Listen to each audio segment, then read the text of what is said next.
We will send parachutes on the guns of the force.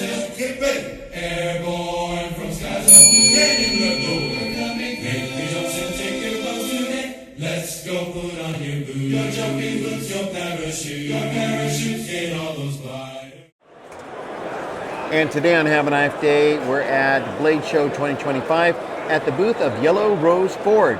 Billy, tell us about the blades you brought to the show. Yes, thanks for coming. Thanks for putting us on your channel. It's really nice to be here today.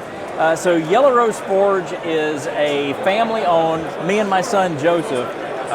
We hand make everything in our shop. We guarantee our work for life. Our company actually started as a father-son summer project, and it kind of snowballed from there.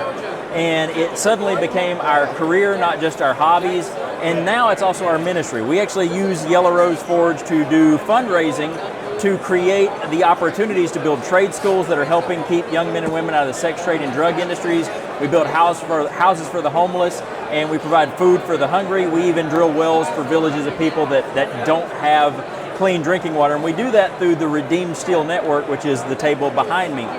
Yellow Rose Forge is still a for-profit business. We use part of that funding to help fund all of the work that we do overseas. And so we do some stock removal, we do some forging, and we do everything in-house. So like this knife, for example, is around 30,000 layers or so. You kind of lose track when you're making a Damascus, but this is all hand-forged, hand-shaped, and then we add the best quality materials that we can. So in this case, we're using a piece of 3,000-year-old Irish bog oak. We even do our own leather work in-house because we stand behind everything. We are of the mind that tools used to be good, and people used to believe that what they were buying was the last one that they would ever need. And we want them to believe that again. When they buy something from us, they know they're never going to have to replace it because we stand behind our work and every single part of it. That's really what I want people to know about Yellow Rose Forge.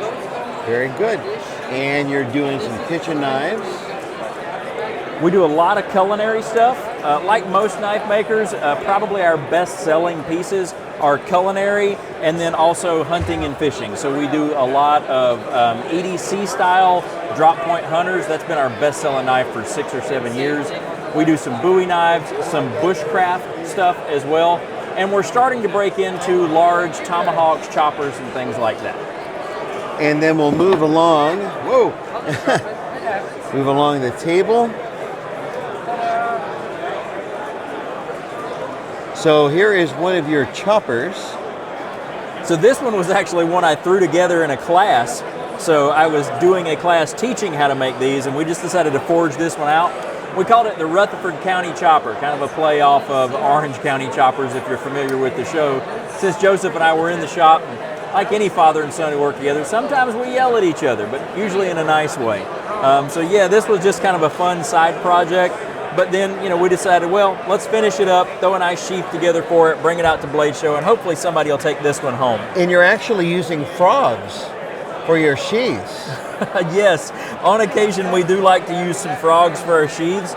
So it lets you take that off, kind of store this in that way, but if you want to put it on a belt, I like to do this specifically for our bigger knives. Yeah. They do get a little tricky to put on there, but once you've got it on there nice and secure, we do that for some of our Bowie knives. I also put removable straps because as sharp as these knives are, sometimes people tend to cut their straps when they're drawing it. So we make those easily replaceable. And one of the things that I do with all of our sheaths is the knife rides low. So if you're kind of a chunky guy like me, you're not leaning over and getting jabbed in the side by your knife. It's just going to be comfortable. Ideally, a good leather sheath, you're going to forget that the knife is on your side. So that way, if you're wearing it, you're not burdened by it, which means you're going to be more likely to wear it in the future. Very good, very good.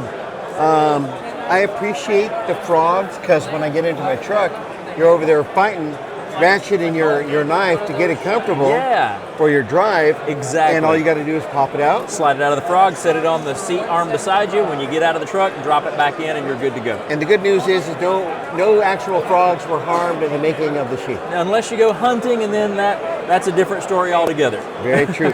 All right, thank you so much. Yeah. Have a great show and have a nice day. Thank you so much. Have a nice day as well.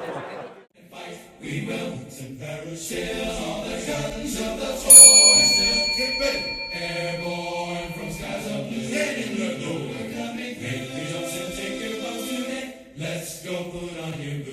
Jumping boots, your parachute. Your parachute. Get all those gliders ready to attack today. Go, go.